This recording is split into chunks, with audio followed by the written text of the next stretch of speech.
পুকুর থেকে উদ্ধার তৃতীয় শ্রেণীর পড়ুয়ার দেহ, অপহরণ করে খুনের অভিযোগ প্রতিবেশীর বিরুদ্ধে। নিছকই সন্দেহের বশে গণপিটুনি। মৃত্যু হল প্রতিবেশী উৎপল মণ্ডল ও তাঁর স্ত্রী শোভা মণ্ডলের।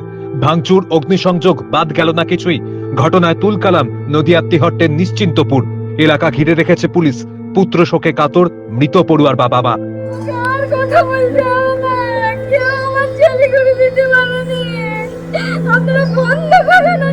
তিহট্টে তৃতীয় শ্রেণীর ছাত্রের রহস্যজনক মৃত্যু, প্রতিবেশীর বিরুদ্ধে খুনের অভিযোগে তীব্র উত্তেজনা এলাকায়। বিশাল পুলিশ বাহিনী ঘটনাস্থলে। নদিয়া তিহট্ট থানার নিশ্চিন্তপুর গ্রামে এক তৃতীয় শ্রেণীর ছাত্রের মৃত্যুকে কেন্দ্র করে চরম উত্তেজনা ছড়ালো। গতকাল দুপুরে মাঠে খেলতে বেরিয়ে নিখোঁজ হয়ে যায় 8 বছরের স্বর্ণাভ বিশ্বাস।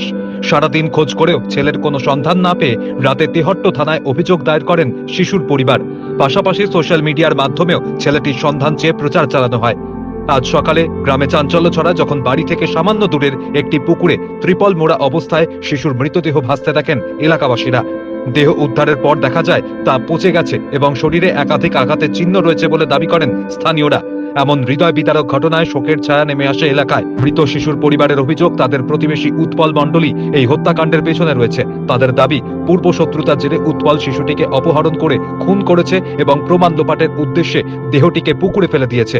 এই অভিযোগ ছড়িয়ে পড়তেই গ্রামবাসীদের একাংশ ক্ষোভে ফেটে পড়ে। ওনার বিরুদ্ধে অভিযোগের কারণ হচ্ছে উনি একবার স্কুলে কটা ছেলেকে নিয়ে পলাশী চলে যায়, যত সম্ভব পাচার করা কোনো একটা কারণের জন্য। এবার ওখানে গিয়ে ধরা পড়ে যায়, বাচ্চাগুলো কাঁদছিল। এবার ওখানকার যে অটো টুকটুকির ড্রাইভার আছে, ওরা দেখছে যে বাচ্চাগুলো কাঁদছে, তখন জিজ্ঞাসা করে দেখছে যে ওদের আইডি আছে। তা ওদের আইডি দেখে যে পলাশী পাড়ার ছেলে, মানে এখানে পাড়ায় কারোর সঙ্গে মিল যায়। আজকে কি মনে হচ্ছে যে উৎপল এই বাচ্চাটাকে পাচারের জন্য ধরে নিয়ে গিয়েছিল? যত সম্ভব তো ওইটাই। এবার যখন পাচার করতে পারেনি তখনই ওনাকে মেরে ফেলে দেয়। উত্তেজিত জনতা অভিযুক্ত উৎপল মণ্ডলের বাড়ি ঘিরে ফেলে এবং তাকে ধরে এনে ব্যাপক মারধর করে বলে জানা যায়। পরিস্থিতি উত্তপ্ত হয়ে ওঠায় খবর পেয়ে ঘটনাস্থলে পৌঁছায় তিহট্ট থানার বিশাল পুলিশ বাহিনী। পুলিশ কোনো রকমে অভিযুক্তকে জনতার হাত থেকে উদ্ধার করে থানায় নিয়ে যায়। তবে পুলিশ অভিযুক্তকে সরিয়ে নিলেও জনতার রোষ কমেনি।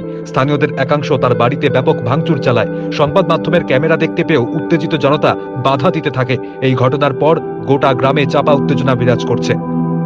এ বিষয়ে পুলিশ জানিয়েছে, মৃতদেহ উদ্ধার করে ময়না তদন্তের জন্য পাঠানো হয়েছে। রিপোর্ট আসার পর মৃত্যুর প্রকৃত কারণ সম্পর্কে নিশ্চিত হওয়া যাবে।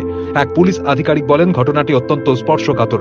তবে সব দিক খতিয়ে দেখা হচ্ছে। কোন রকম গুজবে কান না দেওয়ার জন্য এলাকার মানুষকে অনুরোধ করা হচ্ছে। খবরটা পাওয়ার পরে আমাদের পুলিশ সেখানের মধ্যে এসছে এবং প্রাথমিক পর্যায়ের মধ্যে আমরা যেটা দেখতে পেয়েছি যে একটা বাচ্চা ছেলে স্বর্ণাভ বিশ্বাস বলে 8 বছর বয়স, তার ডেড বডি রিকভার হয়েছে এবং সেখানের মধ্যে জনতা একটু উত্তেজিত হয়ে সেখানে সাসপেক্টেড যারা আছে তাদেরকে সেখানের মধ্যে মারধর করেছে। আমরা তাদেরকে হাসপাতালে পাঠিয়েছি।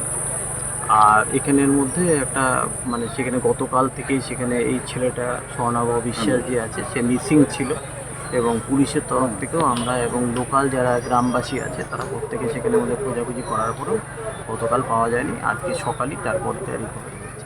আরও দুজনের মৃত্যু হয়েছে জনরোষে। হ্যাঁ, ওই যে বললাম আপনাকে যে তখন সেখানের মধ্যে উন্মত্ত জনতা সেখানের মধ্যে এদের উপরে একটা ক্ষোভ আছড়ে পড়ে এবং সেখানের মধ্যে তাদের উপরে অ্যাসল্ট করা হয় এবং সেখানের মধ্যে সাবসিকুয়েন্টলি আমরা এখনও পর্যন্ত সেই কনফার্মেশনটা পাইনি, বাট হাসপাতালের মধ্যে সেখানে পাঠানো হয়েছে।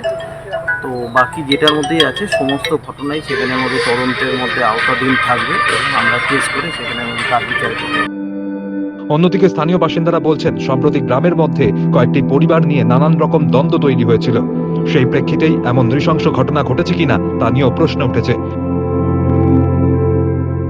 শিশুর মৃত্যু এবং প্রতিবেশীর বিরুদ্ধে খুনের অভিযোগ নিয়ে তিহট্টের নিশ্চিন্তপুরে এখন আতঙ্ক উত্তেজনার পরিবেশ।